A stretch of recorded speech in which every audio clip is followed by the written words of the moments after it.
약속해. 찐양철이다!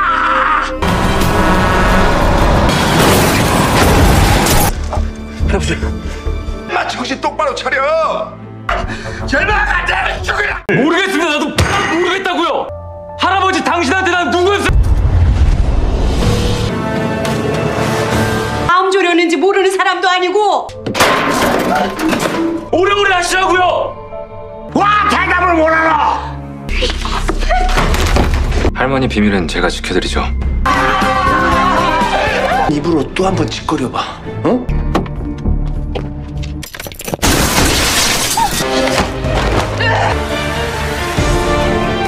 Hai guys, kali ini saya akan menceritakan lanjutan part 3 drama Reborn Rich yang dirilis tahun 2022.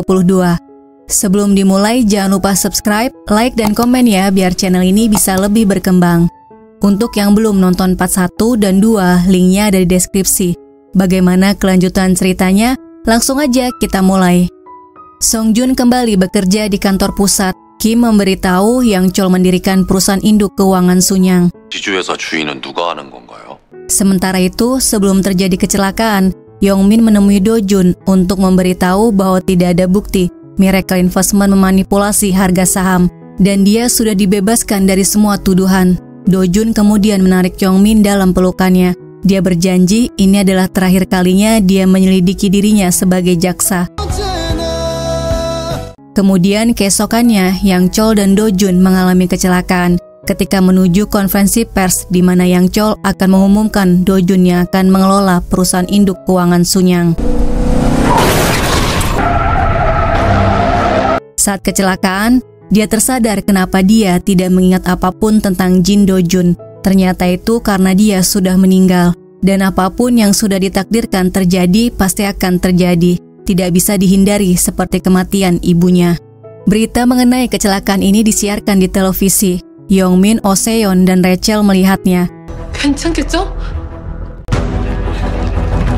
Semua keluarga Sunyang langsung datang ke rumah sakit. Dokter memberitahu saat ini Yang Chol dalam keadaan koma dan tim dokter akan melakukan yang terbaik untuknya. Setelah dilakukan operasi, di ruang tunggu terlihat Do Jun. Dokter memberitahu operasinya berjalan lancar. Yang dioperasi adalah supir Do Jun. Ketika mobil Yang Chol mau ditabrak, supir Do Jun menghalanginya, jadi dia terluka parah, sedangkan Do Jun selamat.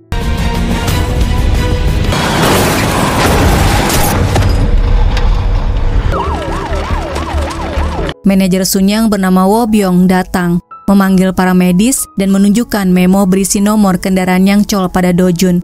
Jadi itu bukan kecelakaan, melainkan mobil Yang Chol memang sudah diincar. Do Jun memerintahkan untuk mencari tahu siapa pelakunya. Di ruang perawatan terlihat Yang Chol masih hidup dan sehat. Mereka sengaja memberitahu keluarga Sunyang Yang Chol koma. Sementara Lee memberitahu bahwa minggu depan tetap akan diadakan rapat dewan untuk mengumumkan pembentukan perusahaan induk keuangan Sunyang. Dongki menentang rapat karena ayahnya akan memilih Do Jun sebagai penerusnya. Tapi dia pura-pura peduli dengan mengatakan tunggu ayahnya hingga sadar. Padahal sebenarnya dia pikir ayahnya tidak akan pernah sadar lagi. Jadi Sunyang tidak akan jatuh ke tangan Do Jun. Pembicaraan ini berakhir dengan pertengkaran dan ibu mereka marah. Lee memberitahu Yang Chol sesuai instruksi polisi sudah menutup kasus karena supirnya menyupir dalam keadaan mabuk dan remnya bermasalah. Yang Chol meminta Woo Byung untuk merahasiakan semuanya dan mencari pelakunya. Lee mengatakan pelakunya mungkin salah satu dari ketiga anaknya. Yang Chol tahu anak-anaknya tidak rela perusahaan induk Sunyang diserahkan pada Do Jun, dan dia juga tidak mau menyerahkan perusahaan induk pada anaknya. Sebelum kakeknya tidur, Do Jun sudah tahu kakeknya tidak sehat, jadi dia buru-buru membuat perusahaan induk keuangan Sunyang untuk diserahkan padanya. Kakeknya meminta Do Jun berjanji untuk berhati-hati dan tidak percaya pada siapapun. Di ruang perawatan Do Jun sudah ada Yongmin. Dia sangat khawatir pada Do Jun dan menyadari bahwa kecelakaan itu sudah direncanakan. 그냥 사고 아니었구나. Keesokan paginya, Oh Seon terkejut melihat Do Jun selamat dari kecelakaan, tidak seperti berita yang beredar. Do Jun menjelaskan Yang Chol sudah mengetahui ada seseorang yang merencanakan pembunuhannya, membuat Oh Seon terkejut tapi dia harus menjaga rahasia ini. Do Jun memintanya untuk memimpin rapat di Sunyang Investment. mengatur pembentukan perusahaan induk keuangan Sunyang. Chang Jae memberitahu Hwa-yong dia mengetahui dari polisi dan para medis di tempat kejadian kecelakaan bahwa ayah mereka tidak terluka parah hingga membuatnya koma. Mereka menemui dokternya menanyakan kebenaran berita ini. Dokter Jung tidak menjawab. Dongki kemudian bertanya apakah dia koma karena penyakit kronisnya. Membuat Hwa-yong terkejut, ayahnya memiliki penyakit kronis yang tidak dia ketahui. Selanjutnya, Hwa-byong menggeledah sebuah apartemen untuk mencari bukti. 찾았습니다. Sementara Yong-min memberitahu supir truk menerima pembayaran bukan melalui rekening di banknya. Adegan selanjutnya, Lee melaporkan bahwa anak-anaknya akan tetap melakukan rapat dewan tapi akan memanipulasi hasil suara rapat. Yang Chol akan datang pada rapat dewan dan semua orang akan memihaknya. Kemudian dia akan menunjuk Do Jun sebagai kandidat pemimpin perusahaan induk Sunyang. Setelah itu, Woo-byong melaporkan dia sudah menemukan pelaku yang merencanakan kecelakaan. Dia dibayar menggunakan sebuah lukisan yang bisa diuangkan. Dia diberi instruksi dan dibayar menggunakan loker koin, jadi dia tidak tahu siapa yang memberinya perintah. 출처와 이름을 감추는데 Yong-min datang ke galeri Hyun-min menanyakan mengenai lukisan bunga dan burung yang merupakan salah satu koleksi lukisan di galerinya. Yong-min ingin melihat lukisannya karena kemungkinan lukisan itu digunakan sebagai pembayaran dalam suatu rencana pembunuhan. Hyun-min memberitahu lukisannya dicuri 1 bulan yang lalu. Song-jun datang ke galeri. Hyun-min memberitahu dia telah mengirim lukisan ke semua direksi yang akan hadir di rapat dewan sebagai suap untuk mendukungnya. Hyun-min kemudian bertanya kepada siapa dia memberikan lukisan bunga dan burung yang dia ambil tanpa izinnya. Song-jun hanya diam. Sementara itu, Do Jun membawa lukisannya ke ruangan Yang Chol. Mereka menduga pelaku yang merencanakan kecelakaannya adalah Song Jun karena lukisan di hadapan mereka milik Hyun-min. Tiba-tiba, Yang Chol mengatakan kenapa mereka mencoba membunuhnya. Ketika Do Jun menanyakan keadaannya, kakeknya malah ketakutan melihat Do Jun, tidak mengenalnya dan menuduh ingin membunuhnya. 도수구리입니다 회장님. 무서워요 아이가. Dokter memberitahu Yang Chol mengalami delirium, fungsi otaknya memburuk, makanya terjadi delusi dan gangguan gerakan. Delirium disebabkan karena kecelakaan yang dialami olehnya, jadi ada sedikit pendarahan di otaknya. Do Jun bertanya apakah ada obat yang bisa menurunkan gejala delirium kakeknya. Dokter mengatakan obat itu akan berdampak pada tekanan darah dan jantungnya, jadi tidak disarankan diberikan pada kakeknya. Karena Yang Chol tidak mungkin hadir di rapat dewan, Do Jun datang menemui Song Jun untuk mendapatkan dukungannya di rapat dewan esok hari. Dia memberitahu bahwa kakek mereka tidak koma dan kecelakaan itu ada yang merencanakannya untuk membunuh kakek dan dirinya. Tujuannya adalah mencegah pendirian perusahaan induk keuangan Sunyang. Kakek mereka akan datang ke rapat dewan besok dan dia pikir pelakunya adalah yang mencegah pendirian perusahaan induk keuangan Sunyang. Pada rapat dewan, Oh Seon sebagai pemimpin rapat. Dia bertanya pada dewan direksi siapa yang setuju pendirian perusahaan induk keuangan Sunyang. Song Jun mengangkat tangannya, diikuti yang lainnya. Karena mayoritas setuju, selanjutnya mereka akan menentukan kandidat pemimpin perusahaan induk keuangan Sunyang. Lee direkomendasikan oleh dewan perusahaan Sunyang dan Do Jun direkomendasikan oleh Yang Chol. Song Jun maju ke depan dan merekomendasikan ayahnya. Song Jun berbisik pada Do Jun, dia sudah mengetahui bahwa kakeknya sakit dengan mengatakan apakah tidak apa-apa membiarkannya mengelola Sunyang saat dia tidak waras. Tiba-tiba, Lee berdiri memberitahu Yang Chol akan datang sekarang. Saat dia datang, semuanya terkejut. 아주 역시 멀쩡한 나이롱 환자. Yang Chol kemudian mengatakan dia merekomendasikan Jin Do Jun sebagai kandidat pemimpin perusahaan induk keuangan Sunyang dan semua orang mengangkat tangannya kemudian bertepuk tangan. Istri Yang Chol datang ke ruangan dokter bertanya kenapa suaminya ada di rapat dewan sekarang. Dia marah-marah karena dia tidak diberitahu suaminya telah sadar. Dokter teringat di pagi hari sebelum rapat dewan, Yang Chol minta obat yang bisa membuatnya terjaga selama 2 jam agar gejala deliriumnya tidak kambuh, walaupun itu mengancam nyawanya. Setelah rapat selesai, di depan lift, Song Jun mengajukan pertanyaan pada Yang Chol untuk mengetahui kakeknya memang sudah sembuh atau belum. 석유파동이면 정확히 언제죠? Tapi Yang Chol lupa apa jawabannya. Do Jun membantunya menjawab. Di dalam lift, dia marah karena disangka tidak bisa menjawab pertanyaannya. 내가 만든 기다. 양철이가 주인이라. Tiba-tiba, Yang Chol kencing di celana. Do-jun yang melihatnya langsung menumpahkan ember dan pura-pura marah agar petugas kebersihan tidak tahu. Dia kemudian membersihkan lantainya. Do-jun sangat sayang dan menghormati kakeknya. Hwa-young bingung kenapa tiba-tiba ayahnya bisa datang ke rapat dewan. Song-jun memberitahu kakeknya tidak pernah koma. Dia sengaja melakukannya karena ada yang merencanakan kecelakaannya dan orang yang mencegah pendirian perusahaan induk keuangan Sunyang adalah pelakunya. Yongki mengatakan, kita semua sama hanya ingin mengambil uang ayahnya, hingga pada akhirnya menodong pisau ke lehernya. Yongmin bertemu dengan Hyunmin. Dia memberitahu bahwa galerinya tidak ada hubungannya dengan jual beli ilegal lukisan bunga dan burung. Lukisan bunga dan burung yang hilang dari galerinya adalah lukisan palsu atau replikanya. Banyak galeri terkenal karena lukisan replika. Hyunmin kemudian memberikan kartu nama, dan Yongmin memberikan kartu nama itu pada Woo Byung. Woo Byung datang ke galeri SIM. Dia beralasan ingin membeli lukisan bunga dan burung. Pegawai galeri SIM memberikan nomor ponsel pemiliknya. Woo Byung membalik kertasnya dan bertanya apa maksud cap yang ada di kertas. Pegawai itu menjelaskan cap itu adalah untuk menandai karya para seniman. Woo Byung datang ke rumah Yang Chol dan masuk ke studio istrinya. Dia mencocokkan kertas yang berisi potongan cap. Ternyata pelakunya adalah istri Yang Chol. Tanpa dia sadari ketika dia menulis, kertasnya menempel pada cap lukisannya. Woo Byung kemudian melaporkan pada Do-jun. 찾았습니다. 이 메모의 주인. Istri Yang Chol datang mengunjungi. Yang Chol langsung bertanya pada istrinya, apakah benar dia yang berusaha membunuhnya. Istrinya langsung berlutut minta maaf. Seumur hidupnya, dia berusaha yang terbaik, tapi Sunyang malah akan diserahkan pada anak Yoon-ki. Yoon-ki adalah anak dari wanita lain, jadi dia tidak rela anaknya tidak mendapatkan perusahaannya. Tiba-tiba, Yang Chol mengatakan dia lapar dan menyuruhnya pergi ke pasar untuk membeli telur. Do-jun datang ke ruang kakeknya. Neneknya akan membawa pulang kakeknya ke rumah. Dokter sudah memberitahu semuanya pada neneknya, dan lebih baik jika dia ada di rumah untuk penyembuhan deliriumnya. Di rumah, neneknya mengadakan makan malam bersama tanpa keluarga Do-jun. Dia ingin memberitahu anak-anaknya mengenai keadaan ayahnya yang sakit, jadi mereka bisa mengelola perusahaan sesuai dengan yang mereka inginkan. Saat neneknya akan berbicara, Do-jun datang membawa amplop berisi kertas laporan medis yang menunjukkan kakeknya sehat dan kartu nama galeri SIM.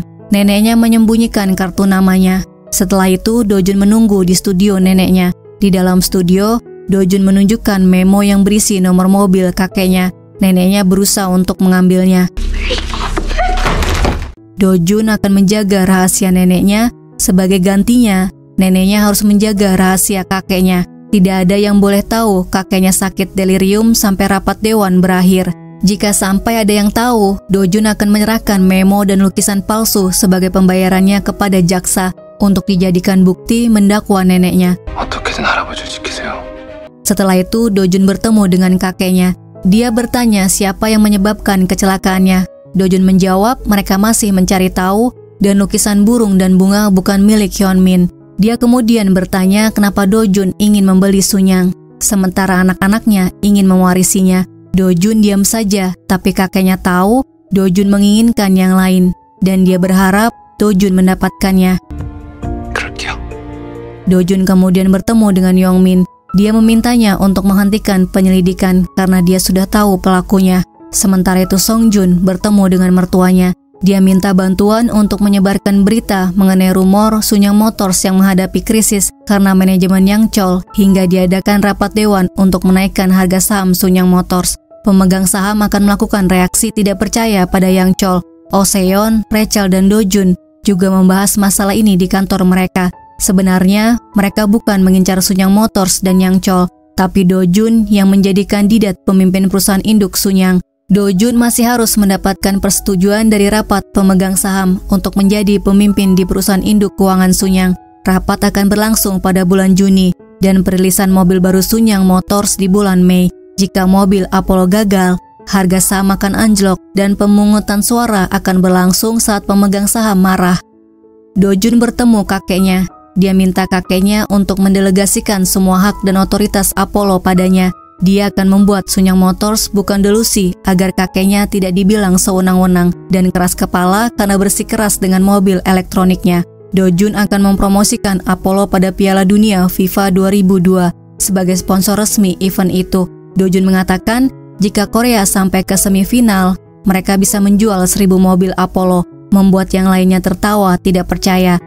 Do-jun kemudian memerintahkan Oh Se-yeon untuk membeli saham di Sunyang Card, jadi mereka bisa memberikan cicilan 60 bulan pada pembeli Apollo. Pada malam hari, Do-jun menemui kakeknya. Kakeknya memberitahu dia akan menjual Sunyang Motors, tapi Do-jun meyakinkannya bahwa setelah Piala Dunia, saatnya tiba mobil menjadi elektronik seperti yang kakeknya prediksi. Do-jun mengajak kakeknya untuk bertaruh. Jika tim sepak bola Korea tidak sampai ke semifinal, dia boleh segera menjual Sunyang Motors. Tapi jika sampai ke final, Do-jun minta untuk tidak menjual Sunyang Motors. 내기하시는 거죠? Setelah Do-jun pergi, Yang Chol mengatakan dari semua anak dan cucunya hanya Do-jun yang peduli padanya. Dia mengatakan pada Lee, dia ingin merevisi surat wasiatnya. Adegan selanjutnya pembukaan Piala Dunia FIFA 2002. Do-jun membuat iklan yang dipasang di seluruh stadion dengan tulisan "Selamat tim Korea atas kemenangan pertama di Piala Dunia."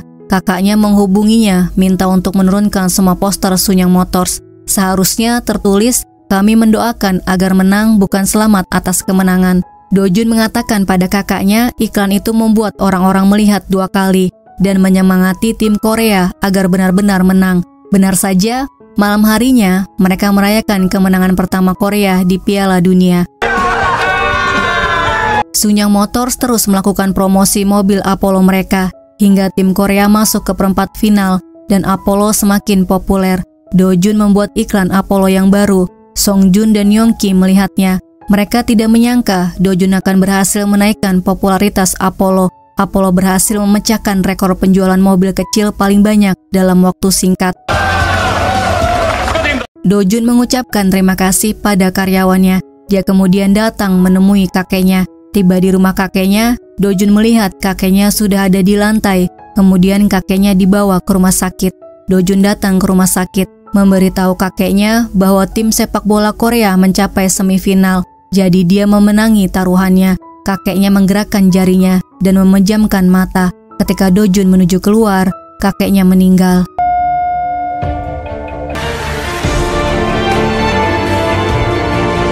Lee memberikan wasiat Yang Chol yang berlaku setelah dia meninggal. Semua anak dan cucunya mendapatkan warisan kecuali Do-jun. Dia tidak mendapatkan apa-apa. 없습니다. Membuat yang lainnya terkejut dan berpikir ayah mereka memberikan kesempatan yang terakhir pada mereka.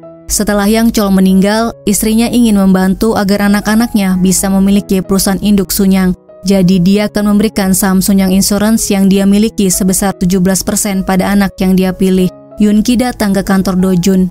Dia menanyakan mengenai berapa saham yang bisa Do-jun kumpulkan untuk mendapatkan perusahaan induk Sunyang. Dia kemudian mengatakan pada Do-jun untuk membuka rekaman di rumah sakit yang menunjukkan kakeknya sedang sakit. Jadi wasiat yang ditulis saat seseorang mengalami gangguan kognitif bisa dibatalkan dan Do-jun bisa mendapatkan kembali saham di perusahaan induk. Jika tidak melakukan ini, Do-jun tidak akan menang melawan paman dan bibinya karena mereka akan mendapatkan saham Sunyang Insurance dari neneknya sebesar 17%. Do-jun menghubungi sekretaris Lee, meminta untuk menghapus rekaman di ruangan kakeknya dirawat. Dia ingin melindungi kehormatan kakeknya. Adegan selanjutnya, galeri SIM digeledah kejaksaan dan pemiliknya memberitahu nenek Do-jun. Dia memerintahkan agar penyelidikan bisa dihentikan. Seseorang mengikuti jaksa Yong-min. Ketika dia menghidupkan mobilnya, tiba-tiba keluar asap. Asisten Do-jun menyelamatkannya. Do-jun meminta Yong-min untuk menghentikan penyelidikan karena pelakunya bisa melakukan apa saja, tapi Yong-min menolak. Dia melakukan ini agar Do-jun tidak terluka lagi. Do-jun datang menemui neneknya. Dia memberitahu neneknya, jangan coba-coba menyakiti jaksa Yong-min. Dia kemudian menyuruh asistennya untuk mengantar uang ke pemilik galeri SIM, agar dia memberikan bukti pada jaksa Yong-min transaksi penjualan galeri SIM. Dengan alasan mereka mau bekerja sama agar diberikan keringanan hukuman. Yong-min melihat lukisan burung dan bunga dijual ke Lee Pil-ok, istri Yang Chol. Dia kemudian menghubunginya, memintanya untuk datang wawancara sebagai saksi. Kemudian nenek menghubungi Do-jun, dia minta bantuannya. Do-jun akan membantunya dengan syarat neneknya memberikan saham Sunyang Insurance miliknya sebesar 17%. Tentu saja neneknya kesal luar biasa, tapi dia tidak punya pilihan. Setelah mengetahui saham miliknya diberikan pada Do-jun, anak-anaknya marah. Hyun-min memberitahu alasan neneknya memberikan saham pada Do-jun. Song-jun kemudian memberitahu ayahnya, neneknya memberikan saham Sunyang Insurance pada Do-jun karena dia memiliki bukti neneknya yang mencoba membunuh kakeknya. Yoon-ki datang menemui ibunya. Dia sangat kecewa karena ibunya telah memberikan saham Sunyang Insurance pada Do-jun. Walaupun dia sudah mencoba membunuh suaminya untuk membantu anak-anaknya, Yoon-ki tidak peduli meninggalkan ibunya yang menangis. Keesokannya, Yoon-ki bertemu dengan jaksa Yong-min. Dia memberitahu Do-jun memiliki bukti percobaan pembunuhan Yang Chol. Yong-min memerintahkan tim penyidik untuk menginterogasi istri Yang Chol sebagai tersangka percobaan pembunuhan. Guys, part 3 sampai di sini ya. Kita lanjut ke part 4 di video selanjutnya. Terima kasih sudah melihat video ini. Jangan lupa subscribe, like, dan komen ya.